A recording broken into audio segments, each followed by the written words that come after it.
Kamis 10 November tahun 1994. Sekitar 150 orang PT IPTN akan bergotong royong menarik pesawat keluar dari hanggar.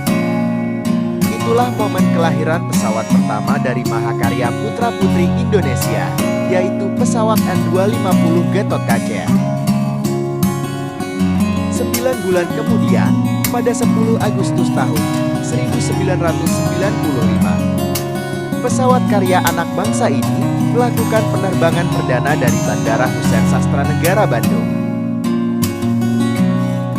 Acara penerbangan perdana ini disaksikan oleh Presiden Soeharto dan wakilnya Tri Sutrisno beserta Ibu Negara, yaitu Ibu Tien Soeharto dan Ibu Tri Sutiawati.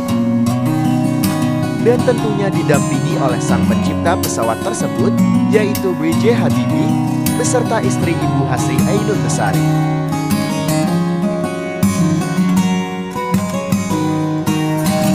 Tepat pukul 10 waktu Indonesia Barat, mesin pesawat pun mulai dihidupkan untuk melakukan penerbangan pertamanya. Pesawat pun mulai melaju menuju area landasan pacu.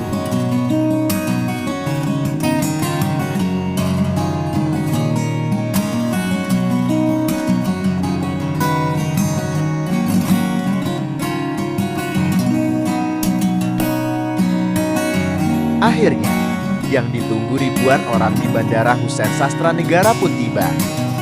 Pesawat karya anak bangsa ini mulai mengudara untuk pertama kalinya di langit Bandung.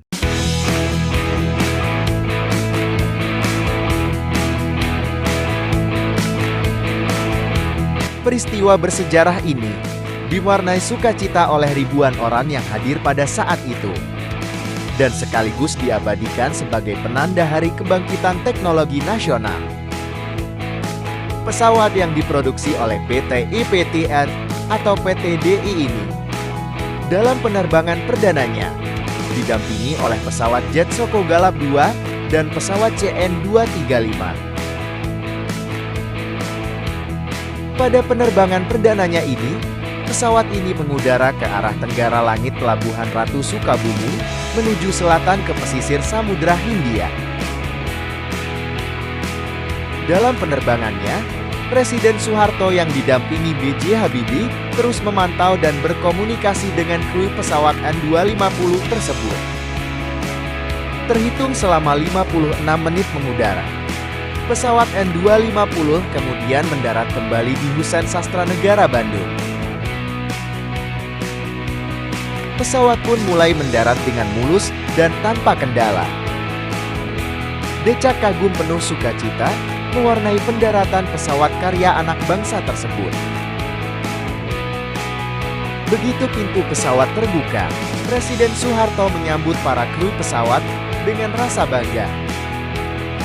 Begitu juga dengan sang pencipta pesawat tersebut, yaitu B.J. Habibie yang didampingi istri tercinta.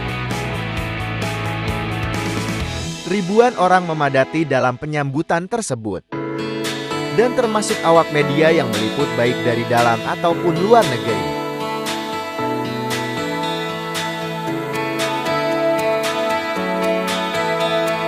Penerbangan pesawat N250 ini menggemparkan dunia perdirgantaraan seluruh dunia, yang dimana pada saat perencanaan pesawat ini dibuat, tak sedikit pihak, termasuk industri pesawat terbang dunia, mencemooh sebagai langkah konyol dan ambisius.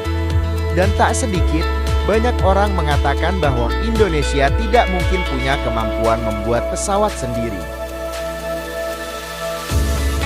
Semua cemoohan itu terbantahkan seiring dengan lahirnya pesawat N250 Gatot-Kaca ini.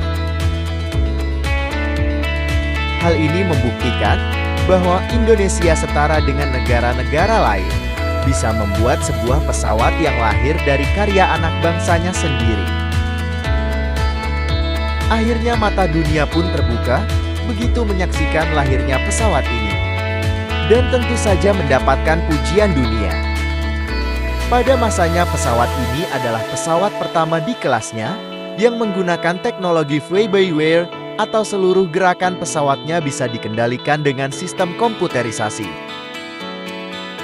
Selain itu di negara Asia sendiri, pada masa itu Indonesia merupakan negara ketiga yang berhasil memproduksi pesawat terbang sendiri setelah negara Cina dan Jepang.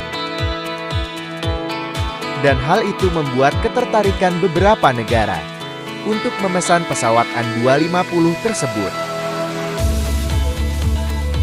Disinyalir ada 200 pesanan baik dari dalam dan luar negeri. Namun An-250 ini sama sekali bukan hal baik bagi para manufaktur dirgantara negara lain yang sudah eksis sebelumnya. Pesawat An-250 dianggap sebagai ancaman. Lalu di tahun 1997, di tengah-tengah pengembangan yang masih belum terpenuhi oleh pesawat An-250 ini, krisis moneter pun datang. Yang dimana pada masa itu, Indonesia dalam kekacauan ekonomi yang terburuk akibat dari krisis moneter tersebut. Nilai rupiah terhadap dolar terus melemah, puncaknya pada awal tahun 1998. Rupiah berada pada kisaran Rp17.000 per dolar. Saat itu rakyat menjerit karena harga kebutuhan pokok terus meroket naik. Situasi ini membuat Presiden Soeharto pusing. Akhirnya, beliau mengambil langkah untuk mendapatkan pinjaman ke Dana Moneter Internasional atau yang lebih dikenal dengan nama IMF. Dengan cara tersebut, maka Indonesia akan mendapatkan pinjaman sebesar 43 miliar US dollar untuk dana pemulihan ekonomi akibat dampak krisis yang sedang terjadi. Akhirnya 15 Januari tahun 1998, Presiden Soeharto pun menandatangani dokumen atas pinjaman dana tersebut. Namun dalam pinjaman dana dari IMF tersebut, ada beberapa syarat yang harus dipenuhi oleh Indonesia. Di antaranya adalah pemberhentian subsidi kepada PT IPTN. Akhirnya mimpi memproduksi besar-besaran pesawat An-250 ini kandas seketika ketika Presiden Soeharto menandatangani kesepakatan tersebut.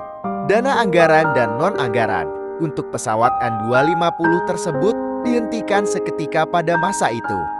Padahal pada masa itu, pesawat An-250 dalam proses akhir uji terbang untuk mendapatkan sertifikasi layak terbang nasional dan internasional.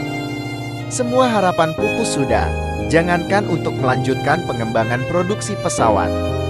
PT IPTN-nya sendiri mengalami kebangkrutan atas dampak krisis moneter tersebut yang berujung pada PHK besar-besaran. Maka di tahun 2000, pesawat An-250 pun dikandangkan di IPTN sampai batas waktu yang tidak ditentukan. 20 tahun berlalu, pesawat An-250 ini terabaikan dan hanya menjadi penghuni saja di pojokan Bandara Husein Sastranegara. Lalu pada tahun 2020, pesawat An-250 Gatotkaca ini harus berakhir dengan secara ironi, yaitu dimuseumkan. Yang dimana pemindahannya terjadi pada tanggal 19 Agustus tahun 2020. Pesawat ini diangkut dari Bandung menuju Museum TNI Dirgantara Mandala Yogyakarta menggunakan jalur darat dan baru tiba di Yogyakarta pada tanggal 21 Agustus tahun 2020 sekitar pukul 4.30 pagi. Beberapa pakar pun menyesalkan tindakan ini karena pengembangan teknologi Indonesia harus didorong menjadi produksi nasional, bukan berhenti dan menjadi sejarah lalu masuk museum seperti ini.